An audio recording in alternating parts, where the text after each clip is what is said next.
Hello everyone, welcome back. This is Matt Pearce, and we've got Ken and Hi. Dr. Chan are here again.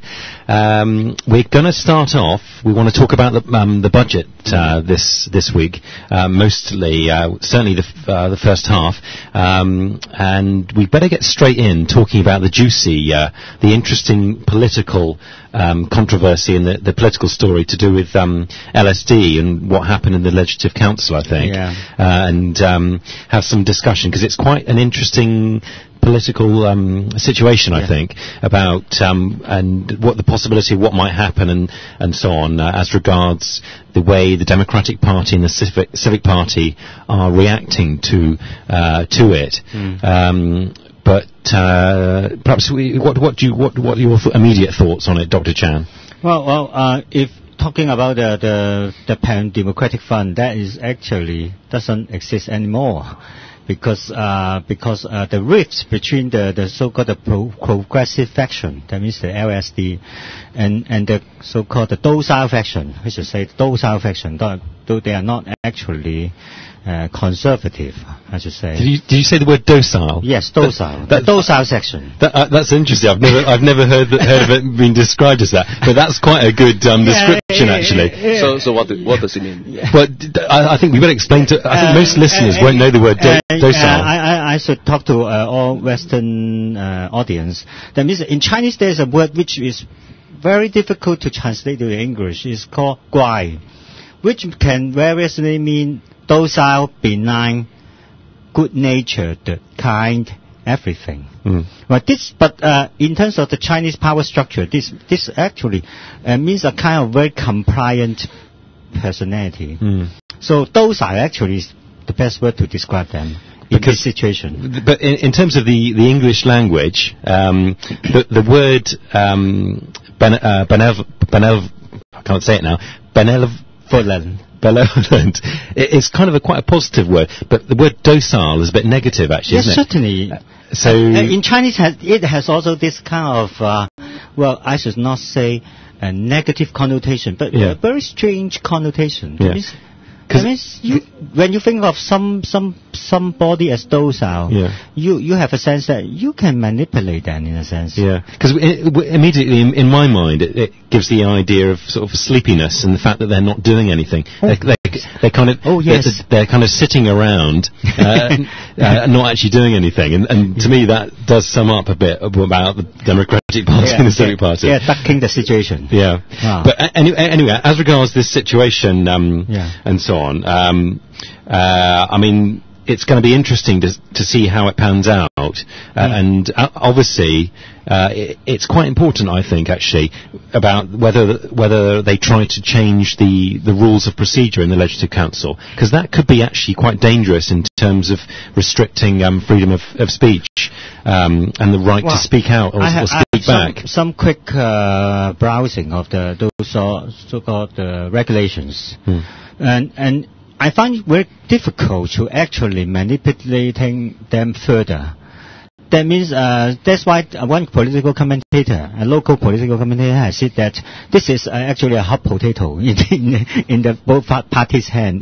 If they revise it too mildly, it actually does nothing about stopping this kind of so-called political struggle behavior. If it's too stringent, it certainly would have hurts the freedom of speech of all legislative members. Because I think the Democratic Party and the Civic Party, they're going into dangerous territory, I think, of what they're doing actually, because it's actually giving support to the government and it's giving them power to. It sounds very natural to me. I think they're just afraid to lose their job. Because and they think they be lawmakers in a legislature is kind of dignity, the proud of the class, if suddenly change to upper class people, they can beat the upper class people, and also the government officers and all the people in the government, they like to shine shoes to them. Oh, you're a great guy, man. I mean, they're afraid to lose their position, What do you want to say, man? And I mean, they are, I think, that the Democratic Party and Civic Party, they're obviously quite conscious of the media, aren't they? Yes. And they tend to go with the flow a bit, go with the flow of what the mainstream media are saying a bit about it. And I think they have to be very careful. That's what I'm saying, I would say. Because I watched it closely. It's on YouTube, the whole what actually happened in the Legislative Council. It's been posted up on YouTube. And in terms of what actually happened, it wasn't actually violent. And I think it's a mistake for anyone in the media to be allowed to get away with saying it was actually violent, because it wasn't actually, there was no crime being committed. The police didn't arrest anyone, so it wasn't actually a violent act in terms of slapping someone around the face or something. It might have been, you might describe it as being verbally aggressive, but you can't say it was violent, and there is an important distinction. And the three LSD legislators, they've been in politics a long time. They knew exactly what they were doing, and they went right to the edge, if you like, in their own particular kind of way, but they knew exactly what they were doing. But obviously, it's interesting, because am I right in saying you were at the LSD Exco meeting? Yeah. And there was some discussion about. Most of the Exco are standing firmly behind Yuk Man and the three guys in their action. And then actually, because the LSD Exco and the LSD the major party members represent the more progressive wings of the democratic movement.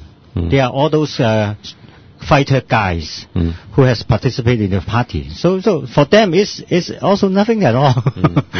I should say. I mean, we better explain to our overseas listeners. But basically, a few days ago, there was the annual budget speech by John Sang, who's the financial secretary, and halfway through it, the three LSD legislators interrupted him, and halfway, and started with Raymond Wong. Trying to snatch snatching his speech. Yeah. Snatching his speech. And Longhair joined in as well, didn't he? And they eventually got thrown out of the meeting, and the meeting had to be adjourned for 10 minutes. But obviously in political circles that created quite a bit of a stir, I think. But as regards to the situation, it's difficult really to judge what Hong Kong people really think about that, because the media are kind of saying, this should be condemned amongst them, but you never quite know. Is there a gap between what the media are saying and what the people on the street are really thinking about it? Do you know what I mean? I should say Hong Kong people are quite, in a sense, led by the media. That is one thing we have to understand. And the other is Hong Kong has been quite heavily influenced by the British idea of gentlemanship. So actually, the Hong Kong people, especially, you note one very important cultural background against, for example, Taiwan, is Hong Kong people has never do any so-called are never conscripted into the army. So they have never been on any kind of military training. So Hong Kong people are as a whole used to be very docile. So I'm not just characterizing the Civic Party or the Democratic Party. Hong Kong people as a whole are very docile. So they are quite averse to some violent behavior or something which is suggestive of violent behavior. So to be fair, this is going to have some backlash on the LSD gesture.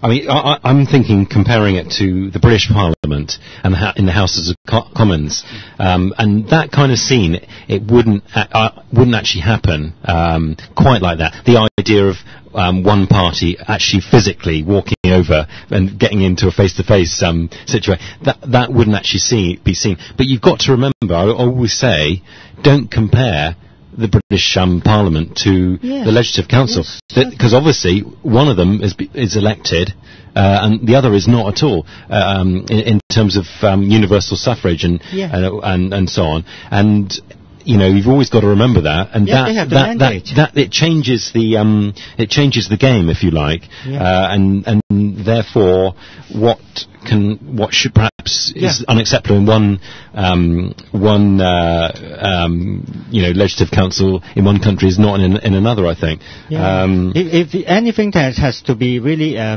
faintly similar to Hong Kong, you should think of the Taiwan